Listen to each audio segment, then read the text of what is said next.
C'est dans une ambiance festive et vibrante que la Fondation panafricaine Kiyi a soufflé ses 40 bougies ce samedi 26 avril 2025 au cœur de son emblématique village culturel à Abidjan. Placé sous le thème inspirant le futur dès maintenant, cette célébration a réuni artistes passionnés de culture, partenaires et sympathisants venus des 4 coins du continent et d'ailleurs. Vous aurez plus de détails dans ce journal. Tournons la page en éducation. La 10e édition de la Journée africaine de l'alimentation scolaire s'est tenue le jeudi 24 avril 2025 à l'amphithéâtre de la CRAE 6 à Abidjan Plateau dans le cadre de la politique éducative. C'est tout pour les grands titres. Vous faites bien de nous suivre sur Relais TV. Bienvenue.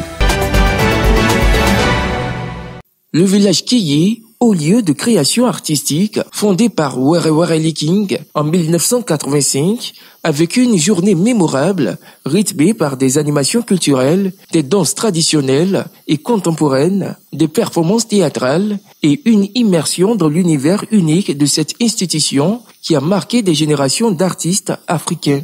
La journée a débuté par une cérémonie d'ouverture empreinte d'émotion où anciens membres, élèves formés au sein de la fondation et personnalités culturelles ont rendu hommage à l'héritage de Kiyi. Des spectacles vivants et colorés ont mis en lumière la diversité des talents incubés au fil des décennies, une occasion pour la fondatrice Were King de rappeler les valeurs fondatrices de la structure tout en réaffirmant sa place comme pionnière et phare de la culture africaine contemporaine, prête à écrire les prochaines pages de son histoire, toujours guidée par le souffle de l'innovation et de la tradition. C'est important pour nous parce que c'est notre vocation, c'est notre mission, c'est notre choix. Et nous remercions tous ceux qui nous soutiennent, qui vont soutenir ces jeunes-là pour les accompagner, qui représentent dignement notre pays et notre continent. Cette soirée, c'était une première pour moi, car c'était mon premier spectacle au village Kiyi. Je crois que nous allons essayer de toujours garder cette flamme-là. Mes ambitions, c'est de rehausser le niveau artistique, c'est d'amener ma touche personnelle dans ce milieu artistique.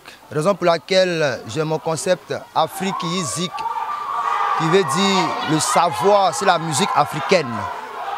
Tu sais jouer ton djemé, tu sais jouer le balafon, mais comme moi je le joue, c'est pas la même sonorité avec pour toi. L'ONG Jalive a mené une campagne de sensibilisation contre l'insalubrité à l'occasion de la célébration de la Journée internationale de la Terre, samedi 19 avril 2025 à Grand Bassam. Cette célébration a été l'occasion pour les membres d'extirper les déchets aux abords des plages environnantes contenus dans plus d'une douzaine de sachets poubelles, de sensibiliser, éduquer et d'interpeller la population, en particulier la jeunesse. Cet événement s'est déroulé sous le regard du conseil municipal, des chefs de communauté, des guides touristiques, de la population et autres.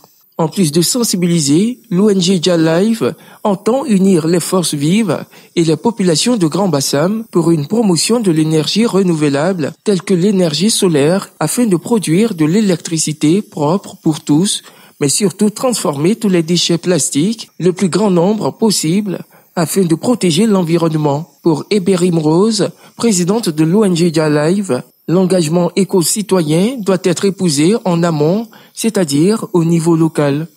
Les festivités à l'initiative de l'ONG Jalive autour de la Journée internationale de la Terre, qui est à sa 3e fois, a connu une forte affluence. J'ai participé aussi à des événements ici où on a nettoyé la plage, où on a sensibilisé les gens.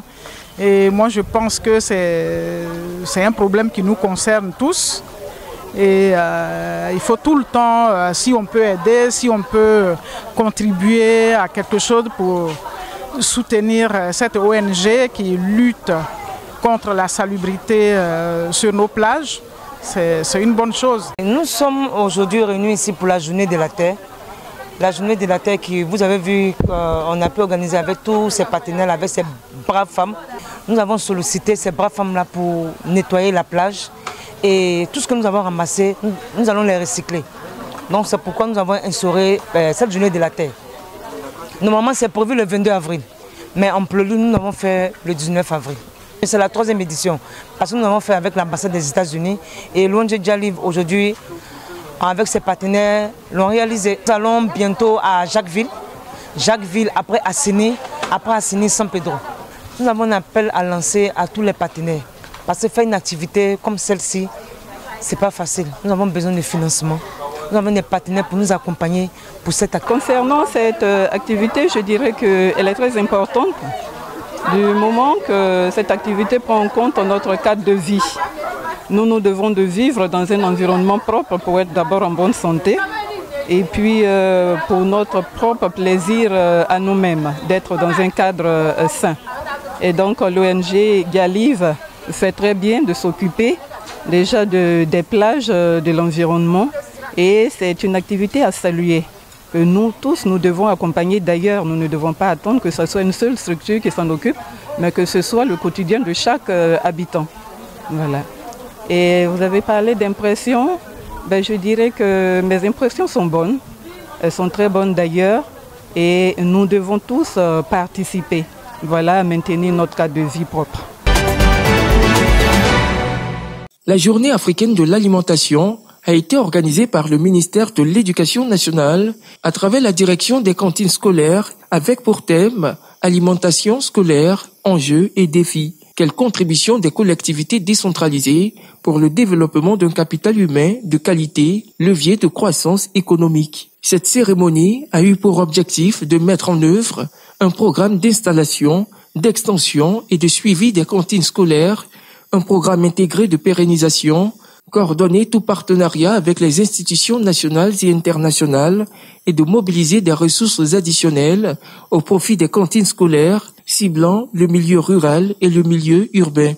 Plusieurs cadres, partenaires et élèves y ont pris part, fourni des repas locaux, chauds et équilibrés aux élèves dans les écoles primaires publiques tous les jours d'école. Élaborer la loi sur l'alimentation scolaire, organiser une caravane de mobilisation communautaire, digitaliser la prise de repas et la chaîne d'approvisionnement, financer la stratégie nationale d'alimentation scolaire 2024-2025 et autres en sont quelques défis que s'est assigné le ministère de l'Éducation nationale et de l'alphabétisation. Cette année, la célébration de la journée africaine de l'alimentation scolaire est placée sous le signe de l'engagement des collectivités décentralisées.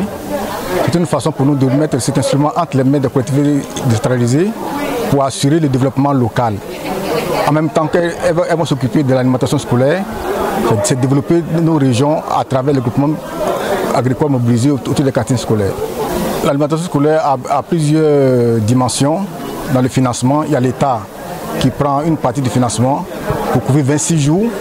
Il y a certaines communautés qui contribuent à l'approvisionnement des cantines scolaires pour 89 jours et des groupements aussi pour 103 jours. Mais si on se focalise sur la contribution de l'État, c'est uniquement 26 jours. Donc sur 120 jours, il y a un gap de 94 jours à couvrir. C'est pour cela que nous voulons solliciter l'appui des collectivités décentralisées pour assurer pleinement la couverture totale de l'alimentation scolaire au plan national. Parce qu'il y a un lien entre la nourriture et la santé et la ressource scolaire. Bien écoutez, je vais vous parler de la Côte d'Ivoire en particulier. Effectivement, le PAM est présent depuis plus de 30 ans aux côtés du gouvernement ivoirien pour garantir une alimentation aux enfants dans les écoles primaires. En particulier, depuis maintenant une dizaine d'années, nous assistons un petit peu plus de 130 000 élèves à travers le territoire et un peu plus de 600 écoles. Et nous allons augmenter donc notre couverture grâce à des financements que nous continuons de mobiliser. Nous souhaitons vraiment que le taux de couverture puisse s'améliorer en Côte d'Ivoire et que les cantines soient davantage approvisionnées grâce à des productions locales. Ce qui explique aussi le thème de cette 10e journée pour l'alimentation scolaire africaine.